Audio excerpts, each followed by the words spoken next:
uh, lynch the vice president or something. So I'm sorry, I apologize for that, but it just You came dropped out. something, Penny. So, yeah, those are David's notes. I have notes. Not important. Yeah, so welcome to the performance party, of course. And they call it stand-up comedy, but I'm gonna sit, and I'm not funny, so it's that kind of a show. You want help with that thing? Thank you. Yeah, so usually I sing, and getting old, it's like the vocal cords are kind of going down. I mean, I wanted to tell people, if you know me, maybe you see like I'm kind of walking badly lately. That's just part of aging. Don't worry about it. My body's falling apart, but my brain's still okay. But I mean, I think my brain is okay, and there's no way to actually know that, and I know you wouldn't tell me, and there might be this whole thing going on right now where, you're all talking about how, wow, there's this meta thing going on where she was talking about her brain, and she didn't even know it, and later you're going to talk about this bigger picture, and well, we're not going to go down that wormhole right now, so don't worry about it. But getting old, everybody's forgetful. It's not just happening to me. We're all kind of forgetful, and it's probably old age. I mean, I can't even remember if I smoked that last joint, so it's hard to, it's age. But they say that aging is really beautiful because, you naturally, you progress, and all the life that you've lived, it's the lines on your face, there's the lines of smiling, and the lines of, how you experience things, and it's beautiful to see the life you've lived. So I looked in the mirror, and I'm looking at my lines on my face, and I'm noticing, okay, they're here, and the more I'm looking at it, I realize my embedded expression is, are you fucking kidding me? It's like, that's where they are, really? Are you joking? So, that's what's happening. I know old people talking about aging it's like people who make movies talking about having writer's block, and it's old and boring. But I've been aging kind of on screen because I do a little bit of acting with some of these independent filmmakers, and some of them are here, and these guys are they're great. They do everything. They edit, they write, they film, they everything, and they don't really have time to look at the details of well, maybe the actor has something stuck on their tooth, or they're definitely not paying for makeup. So I've got my big face just right there, and coinciding with the aging thing, and it's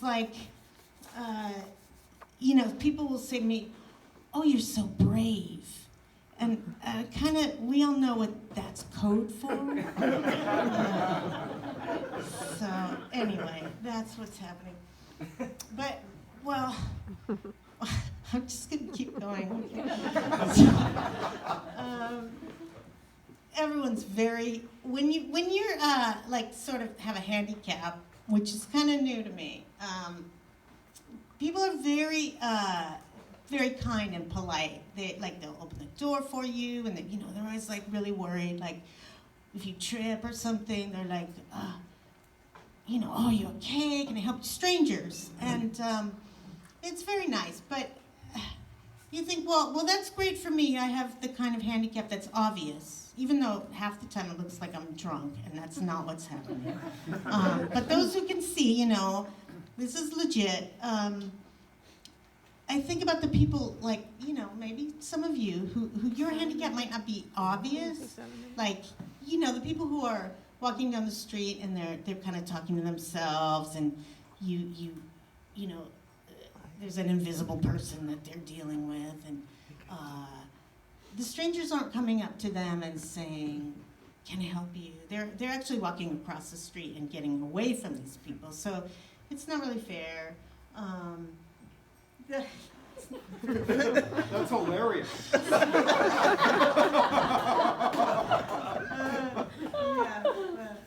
I think I might have touched a sore spot on some of you, right?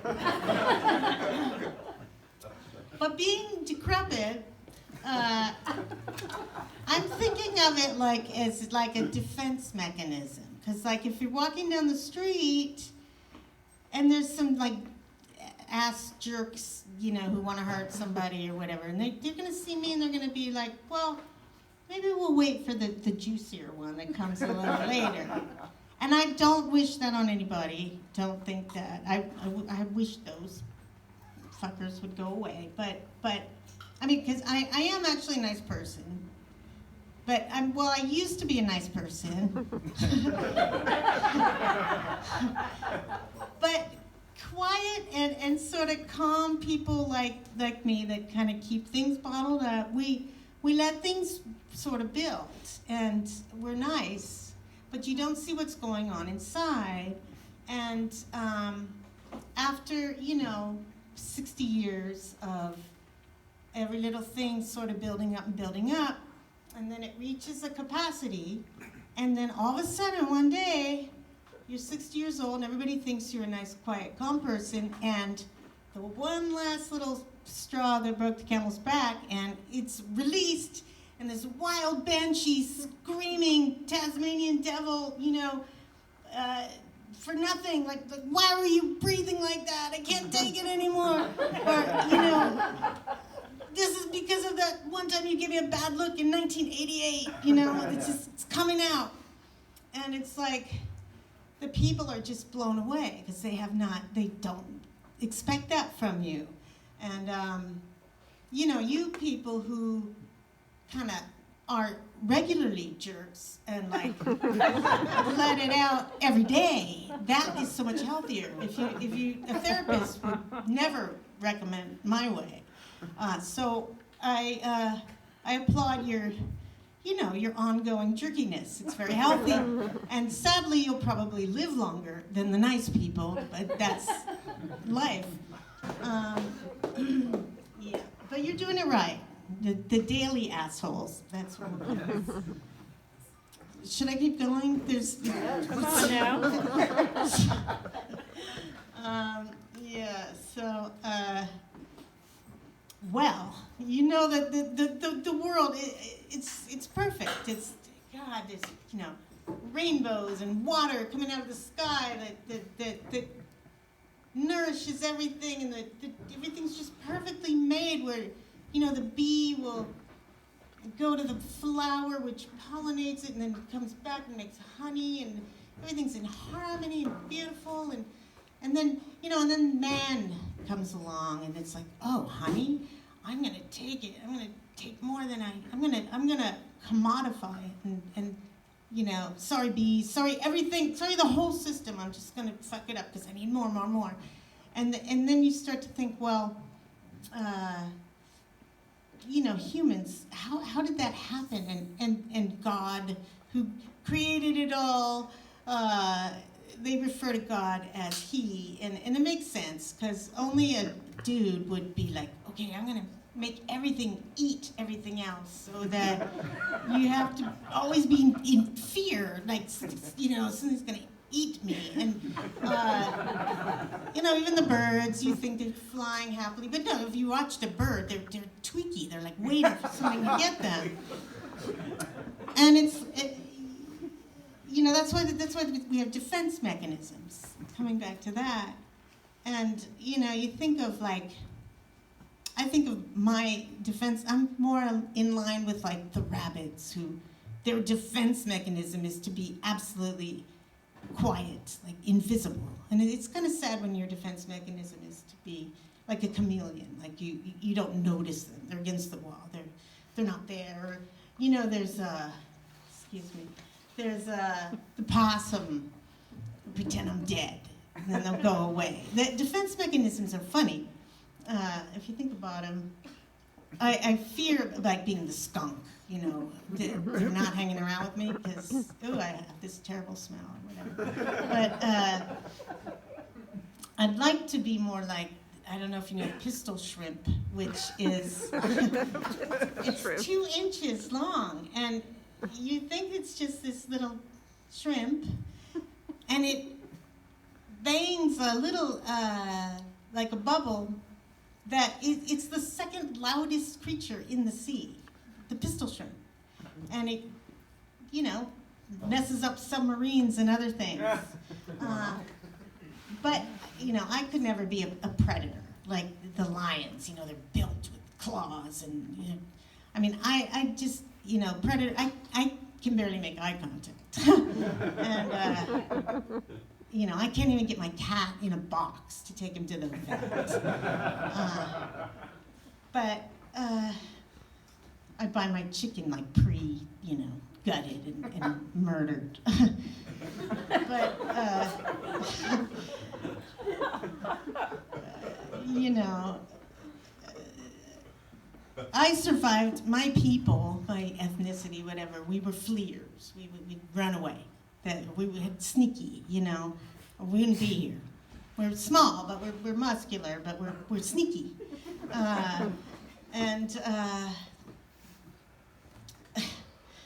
You know, maybe it's just we're kind of annoying. Like we people just want, like, okay, just shut up, just go away, and that's kind of our defense mechanism. But we've sneaky genes. No, but the cats. Back to the cats. I've never done this before. Cats are smart, and you know, I've had to cancel the vet appointment like 20 times because they like sense. I mean, we didn't have the box out. They just knew. They just like they tell by the tone of your voice or something. Dogs, not so smart. I mean, like a dog, if you need to box it or whatever, you can hold a treat over the edge of a cliff and they'll jump off. You know? I'm not anti-dog, but they're kind of like dog and cat people. And like, I think my husband's more like a dog because he just, you know, he wants to be pet. He just wants love. He's devoted. He's a nice boy, you know. It's easy.